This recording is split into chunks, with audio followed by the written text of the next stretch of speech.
તો મિત્રો તમે આ સૌથી પહેલા ઊંટ જોઈ લો।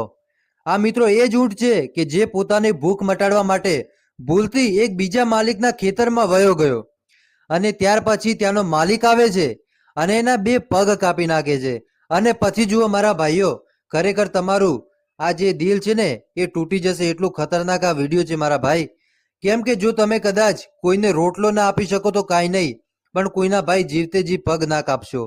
કેમ કે આ વિડીયો જ્યારથી મિત્રો મેં જોયો છે ત્યારથી મને પણ રડવું આવી ગયું કે ખરેખર આ લોકો કેમ સમજતા નથી। મિત્રો આ ઊંટની કંઈક એવી દશા થઈ છે કે ખરેખર હવે આ એવું થાય છે કે આ ઊંટ જો કદાચ મરી જાય તો સારું કહેવાય। કેમ કે મિત્રો એના બે પગ કાપી નાખ્યા છે, લોહી લુહાણ થઈ ગયું છે આ ઊંટ। અને બસ આ ઊંટ છે એ જોર જોરથી રડી રહ્યો છે ને રડતા રડતા કહી રહ્યો છે કે હે ભગવાન, એવો તો મેં શું ગુનો કર્યો હતો કે મારા બે પગ કાપી નાખ્યા। આ ઊંટની આગળ મિત્રો લાખો રૂપિયાનો એની આગળ ખજાનો નાખી દો ને તોય અધૂરો છે। આ ઊંટની આગળ એની જે સેવા થાય એ હવે લોકો કરી રહ્યા છે, પણ આ ઊંટ જીવે એવું લાગતું નથી। કેમ કે એનો માલિક છે એ તો બિચારો ક્યાંક આગો પાછો ગયો હતો, પણ આ ઊંટ છે ભૂલથી બીજા ખેતરમાં ગયો અને જે બીજા ખેતરનો માલિક હતો એને મિત્રો આ ઊંટના બે પગ કાપી નાખ્યા। તમને નીચેનો હું વિડીયો નહીં બતાવી શકું કેમ કે મિત્રો પોલિસી વિરુદ્ધ છે।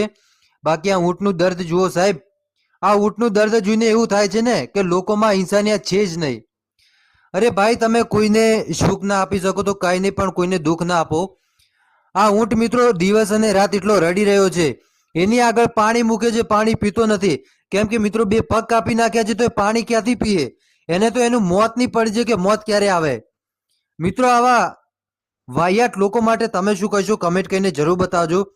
આ વિડીયો પાકિસ્તાનનો છે મિત્રો, ખૂબ જ દુઃખ થાય છે। બાકી એને જે કામ કર્યા છે ને એ ઉપર જઈને એને ભોગવવા જ પડશે।